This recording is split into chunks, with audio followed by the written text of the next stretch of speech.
So at this time, what I want to do is I want to bring Keith Green up to the stage because I think it's inappropriate to introduce my monologue. So my monologue is next. So Keith is going to introduce my monologue. Shade. That was shade. Oh my God. Okay. All right. All right. I'm such an attention whore. All right. So Keith, so I want to recognize Keith. So Keith was somebody when I came to Chicago. Do I have to tell that story? Can I tell it? May I? It's your show, honey. Okay, thank you.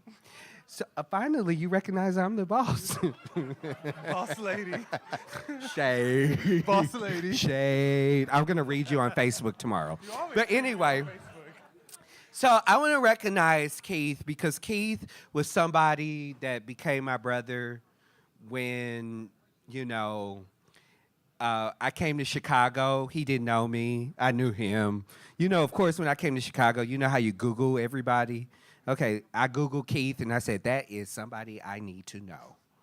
So I Googled Keith. I sent Keith an email. I was working at the Howard Brown Health Center, and Keith was okay with meeting with me.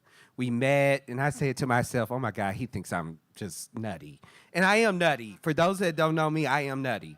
So he met with me, and he took me under his arms. He became my brother, and I want to let you know I love you. And Black Gay Guys rock, and I love you. You are my brother forever. So Keith is a part of the Chicago Black Gay Men's Caucus. He came on as a member, and he was the best. And I'm not going to say to date. I'm going to say, like, because Ronald is the best one to date. But Keith was a fabulous chairman of the Chicago Black Gay Men's Caucus, came to AFC, took AFC by storm, then left us. And now he's a frickin', because I can't curse on tape, a frickin' fabulous doctoral candidate at the University of Chicago. So let's give it up for Keith, and let's stand to our feet and give Keith the proper round of applause for being the ultimate Black Gay Guys rock superstar.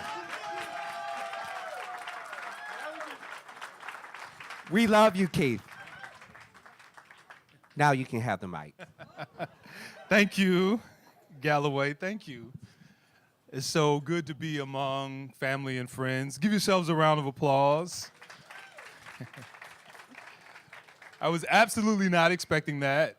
And of course, I have to come behind Galloway and correct them just a bit. I'm not a candidate yet.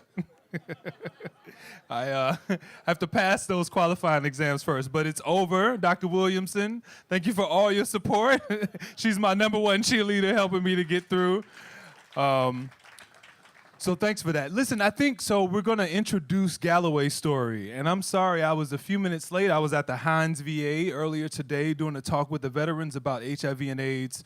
And so I've just been running around. But I missed the intro to Sydney's story. So what I want to say about this digital story project that Marquez and Seed and Anthony and Ronald and Charles and Eric and so many folks are latching onto and becoming a part of. This project is designed for all of us who don't have the heart and balls that Marquez has and Butterfly Soul has to come on this stage and share our experiences and our stories and our traumas and our triumphs and survival, right? We are a community of storytellers. We're a community with so much rich history that it needs to be out there and that our young people need to certainly learn from and understand. And so, and I like to continue to consider myself a young person, and there are many people in this room. I learn from everybody, though. I take an opportunity to learn from everybody, but there are so many people in this room who I'm grateful to have the opportunity to have been mentored by. And so this project is really about beginning to open up a dialogue and to share our stories around how AIDS impacted our communities.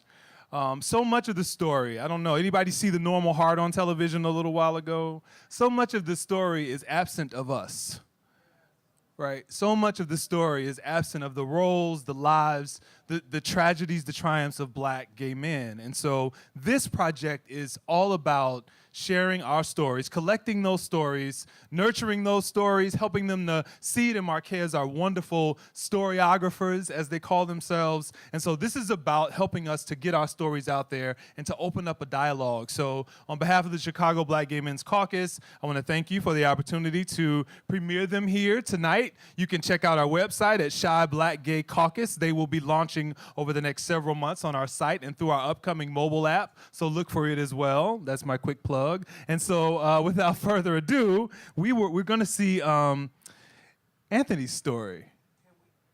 Can we do one more thing, The guys? boss lady rules. I'm honey. sorry. You know what? Stop the shady stuff, okay? Shade. But anyway, so guys, would you all do me a favor? There are a few people over here that need to have seats. If you have a bag in your chair, please allow someone to come sit next to you. I know I sound like the lady from Feed the Children right now, but please do that and allow someone to come sit next to you. You'll make a good friend. So do me a favor. Raise your hand if you have a seat next to you like we're in church. Okay, so all you beautiful people who need seats,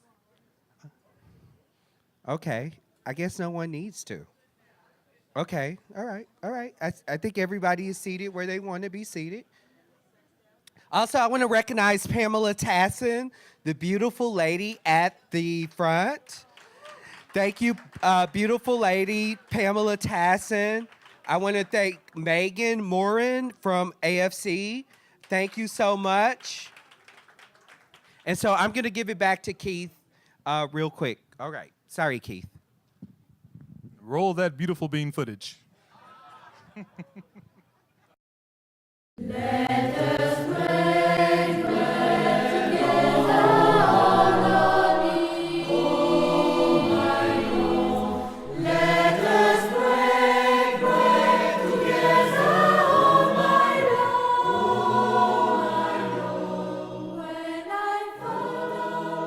Mama, why couldn't I sit next to him?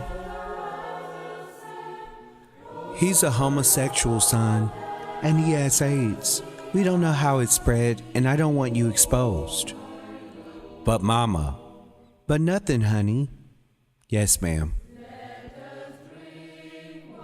When I turned 10, my grandmother said, "You are getting too old to sit with me, Tony.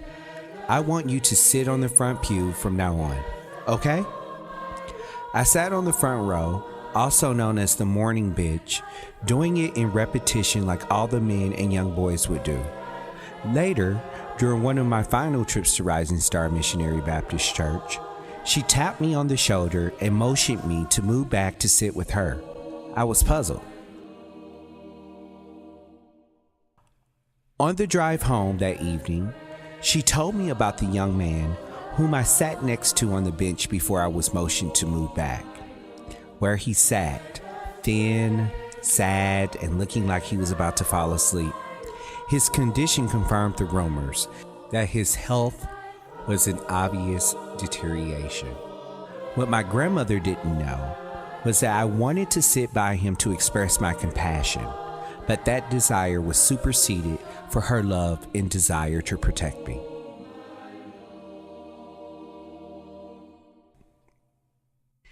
But I love you.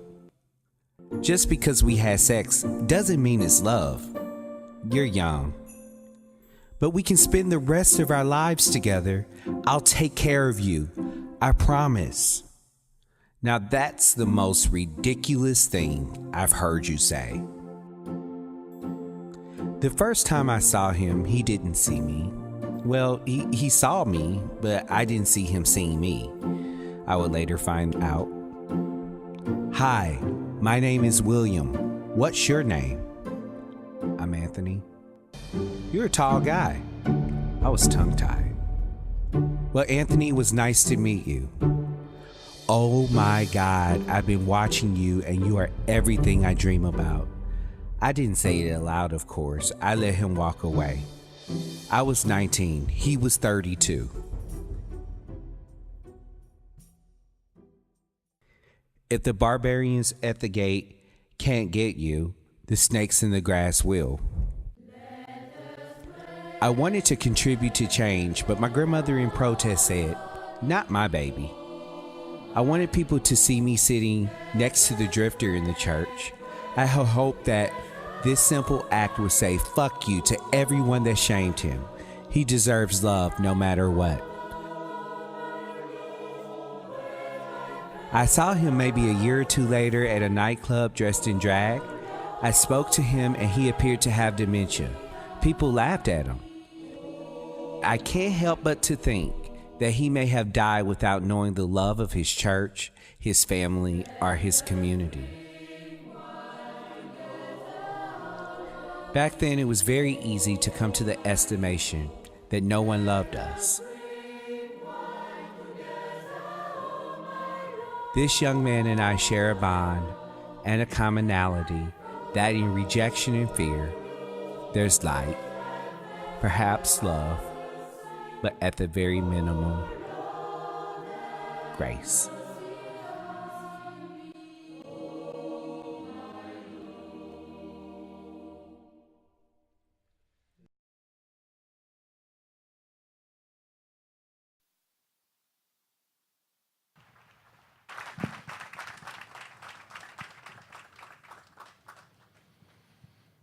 So I believe we have time for two reflections. The purpose of these stories is to spark a dialogue, right? So were there things in Anthony's story that resonate with you, or that opened up a story of your own that you'd like to consider sharing tonight? Not as long as that one,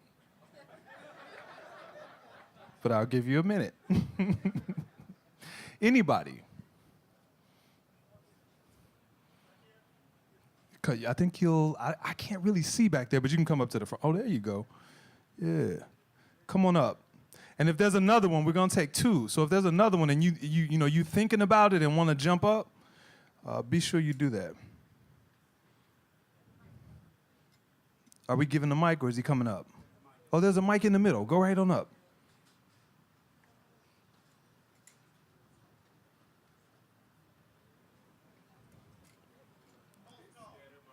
What's that? You changed your mind? False alarm. Okay. All right. That prepared us for who's really coming to the mic. Thank you, Brother Kevin. Y'all give him some love, Brother Kevin.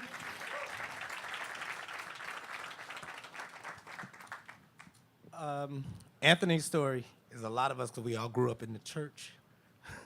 And myself, I was put out of the church after the musician molested me and, they turned their back on you and they did this. And I don't want to speak on the story before, in the black community, we don't talk about it, we don't tell, it doesn't happen to us.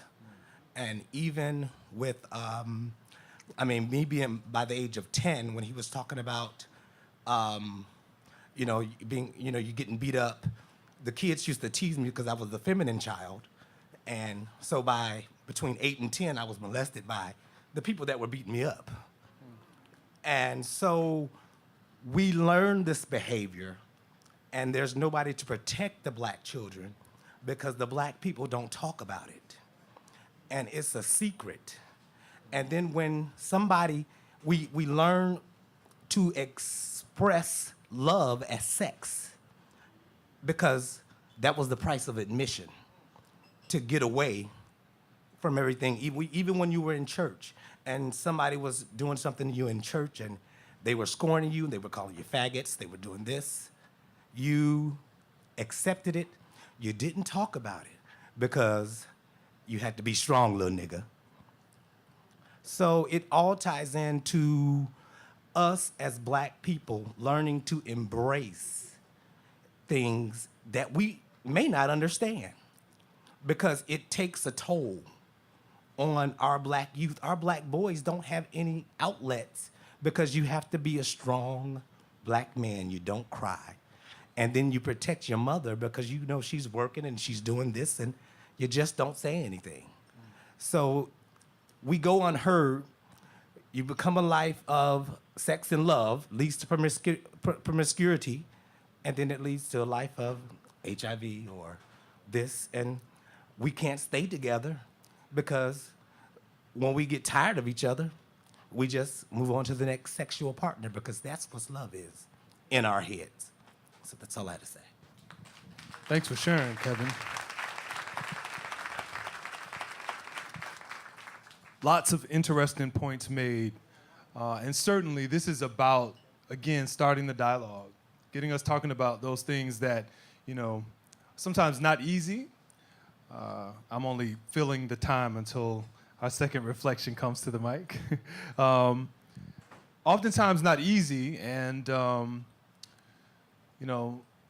some stories get voice in these kinds of ways and are able to give voice to somebody who couldn't find the courage to be able to do it, right? It takes a lot to share your trauma and your history. And so I'm looking. Okay, yes, we have what's your name, beautiful? You gonna come up here? You can come up here if you like. You gonna go back there? Okay. She didn't tell me her name, though. But give her a hand. Give her a hand for beautiful. That'll be her name tonight, ladies and gentlemen. I really don't know why I did this. I'm a spiritual person, so God prompted me to come up. I am Marquez's mother, and my husband, my new husband, drove me today from Memphis, Tennessee, just so we could be here to support not just my son, but everybody here. And I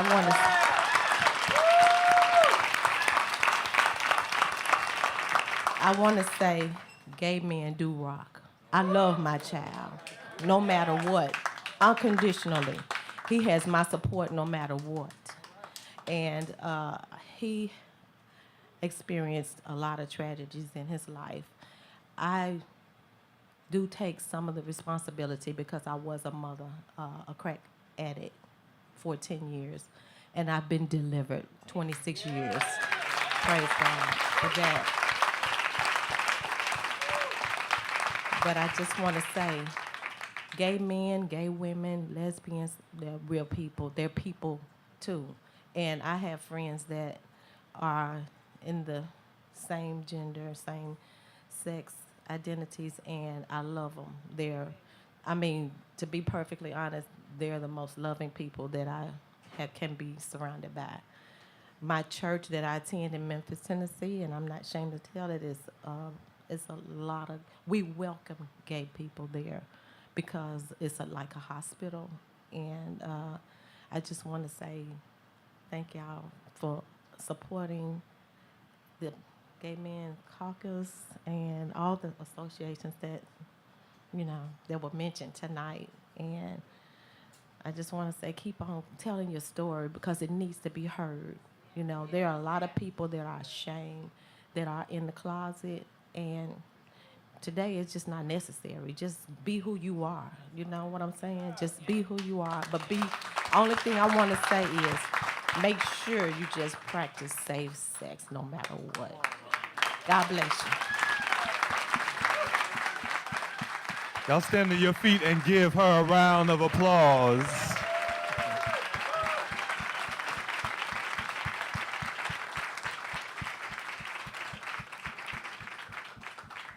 There's nothing like the support of a mother. Nothing like it. And so many of us are not fortunate enough to have our mothers, to have our backs in that ways. I'm fortunate enough to be one of those, so I know what it feels like. But thank you so much for being here to support our brother and your son and this event, and for your words. We really appreciate it. Give her another round of applause.